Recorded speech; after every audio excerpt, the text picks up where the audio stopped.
Ben is going to speak to us about another dimension of talent. Talking about the power of you building optimal performance. Ben, over to you. Thanks very much. You have to have the ability to have courageous conversations with people. Never allowing a conversation to be delayed. So picking up difficult conversations. Actually, the reality is to have a good relationship with the people above you, you have to up-manage. And communication is so important.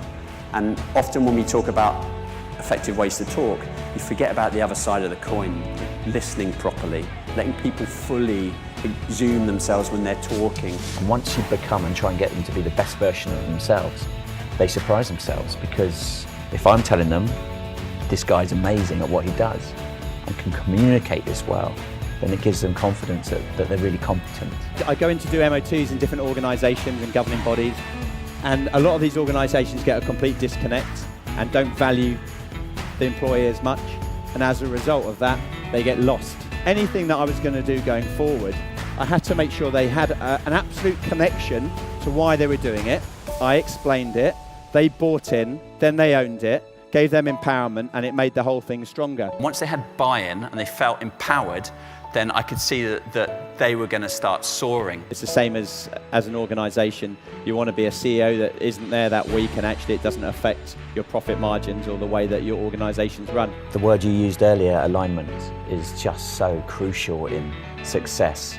And true alignment in a positive way where everybody is absolutely together towards the same journey and the same goal. You've got a group of people that you have worked so well with, that they are aligned, they're together, they're strong, and they make you redundant because you've empowered them.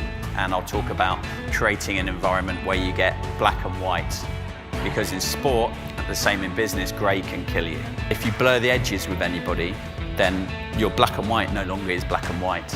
I'm an absolute believer that you have to fail, and you have to fail lots and lots of times.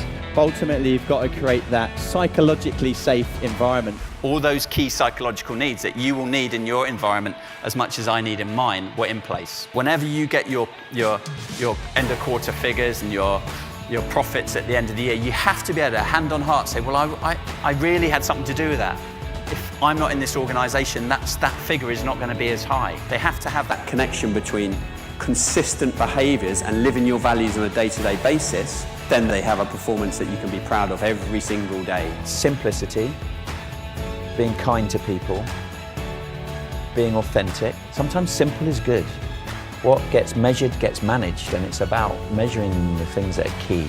Courageous conversations, go and do it, be clear about what you're trying to do, go back to your values that you've all agreed, and up manage.